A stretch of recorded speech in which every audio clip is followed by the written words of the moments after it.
попри криваві злочини Росії в Україні, у державі-терористі усе ще присутні міжнародні компанії, що проводять свій бізнес на крові.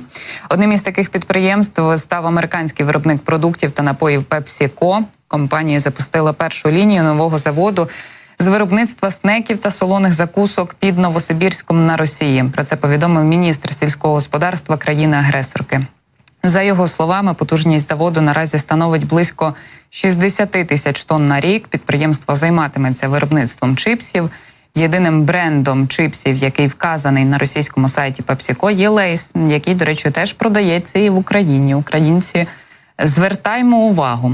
Поки що невідомо, коли завод зможе вийти на повну потужність, оскільки виникли складнощі з постачанням технологічного обладнання через санкції.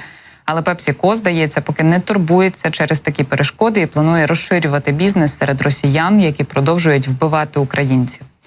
Раніше, я нагадаю, Нацагентство з питань запобігання корупції внесло американські компанії PepsiCo та Mars до переліку міжнародних спонсорів війни.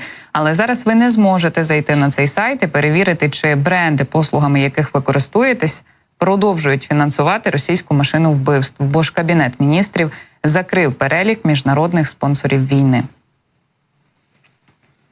Урядовці заслухали інформацію від МЗС про звернення представників дипломатичного корпусу країн-партнерів з приводу відсутності нормативної бази для існування списку міжнародних спонсорів війни, а також про негативний вплив цього списку на ухвалення важливих рішень для протидії російській агресії. У Мін'юсті заявили, що поширення такої інформації від імені держави без врегулювання питань на законодавчому рівні неприйнятне. Я додам, що вже не вперше компанія PepsiCo намагається заплющити очі на факт, що торгує на крові. Восени 23-го року під час пошуку нового рекламного агентства в Україні компанія PepsiCo поставила перед потенційним партнером умови виключити будь-які згадки про війну чи підтримку України та її армії у майбутніх комунікаціях.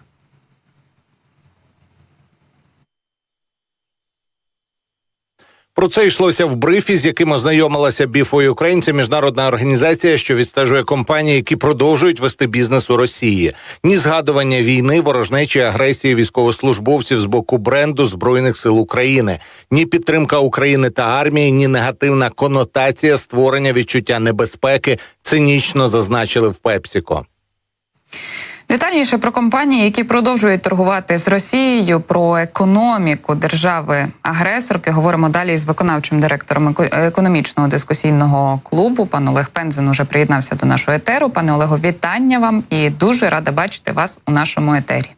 Навзаєм, 100%. Добрий день, радий бачити.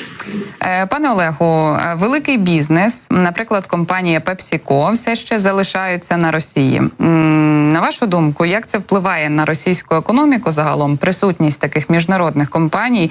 І чи справді ці податки є великим вкладом у російську машину війни? Ой, слухайте, навіть копійка податків є вкладом в російську машину війни. Ми ж розуміємо з вами, тут не йдеться мова за кількість, тут мова йде за сам факт. Хоча, з другого боку, PepsiCo не порушує жодних санкційних обмежень. На сьогоднішній момент жодні питання, пов'язані із сектором продовольства, під санкціями не знаходяться. То, що вони формально ніби об'явили про запуск під Новосибірськом підприємства, по-перше, воно однозначно не буде запущене швидко, тому що там вже є санкційні речі, пов'язані із технологічним обладнанням. Вони, наскільки я знаю, зараз намагаються замістити це технологічне обладнання тим, що виробляється в Російській Федерації і Китаю. Так що оті речі точно не будуть швидко, але ще раз повторюю, формально ця компанія жодним чином не порушує санкційних обмежень.